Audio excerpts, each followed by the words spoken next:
Hi there. Recently, I've done many online workshops. I've partnered with the Jewish Therapist Collective. I'm doing a lot of workshops for them on marketing. And I also know that therapists do many online workshops as well, in many cases. So today, I want to share 5 unexpected ways of repurposing your online workshop because this is just not just a one-time event. You can repurpose your time spent on a workshop besides increasing awareness about you, about your practice, about your skill set, and so on. So here are some unexpected ways. Before that, make sure you click subscribe to this YouTube channel so more therapists can learn about marketing and business tips for growing their caseload and growing their private pay practice.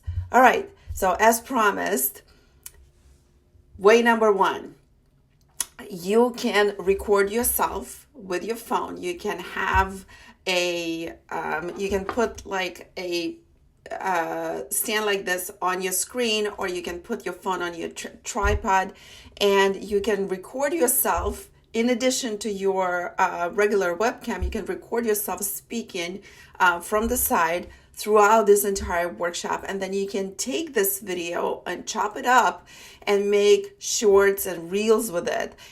You don't have to, put the entire workshop. You can chop it up into like 30-second segments. You can make them longer. You can make just a particular point of the workshop that you're trying to convey a video of its own. So that gives you additional video content that you can use then for your social media. You can use them for your blog, whatever it is, for YouTube, and so on. So that's number 1. You record yourself with your phone, and then you can repurpose that recording for shorts and shorter video, and so on.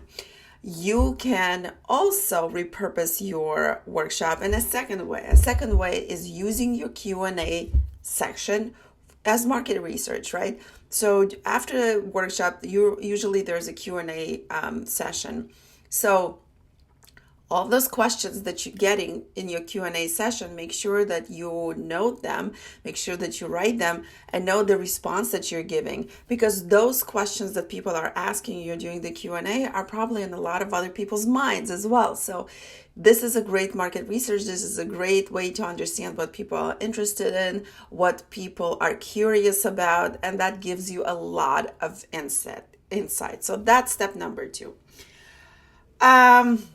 All right, I'm looking down. So you can also poll the people within your workshops. And I know people do that during webinars, but polling is also very good just to gauge where people are.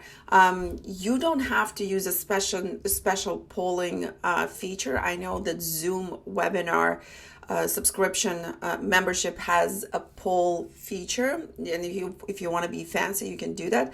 But sometimes you can also include it within your presentation. If you're doing a slide deck, you can have a presentation where you say give people several choices and ask them to leave comments and tell them what they choose about a particular issue or a particular question, a guess, and so on.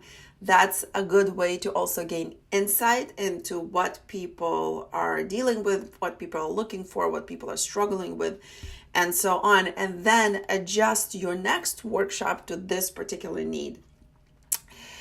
So a fourth way is driving people to your LinkedIn page or your YouTube page or any social media. So within the workshop, you can urge people to connect with you outside the workshop. You can urge people to connect with you on LinkedIn. For example, I include a LinkedIn QR code on the slides of my workshop, so people can just scan with their phone and connect to me. And I tell them directly, please connect to me. I would like to speak with you, introduce yourself, and then continue a conversation that helps you with networking outside of the workshop. Because during the workshop, you focus on delivering your presentation, you focus on creating content, and so on. So during the presentation, it's harder to connect. But after the presentation, you can connect with people on LinkedIn. You can grow your followers this way, and so on. So the fifth unexpected way to repurpose your online workshop is put the recording behind a paywall. So chances are, if you're creating a workshop, whether you're paid for it or you're doing it for free for marketing purposes, you're giving a lot of valuable information. It takes a lot of time to prepare for workshops. I know, because I've prepared for many workshops, and it takes me on average maybe 3 to 4 hours to prepare for each one. So you put a lot of thought into it, you put a lot of information into it. So it should not, stay during that hour, be left behind and stay during that hour that you're actually conducting this workshop. You can put a recording behind a paywall and sell it in the future. That's it. These are 5 unexpected ways of repurposing your online workshop. Leave me a comment. Let me know what you thought about it. And make sure to subscribe to this channel and like this YouTube video so more therapists get ideas on how to repurpose their online workshops.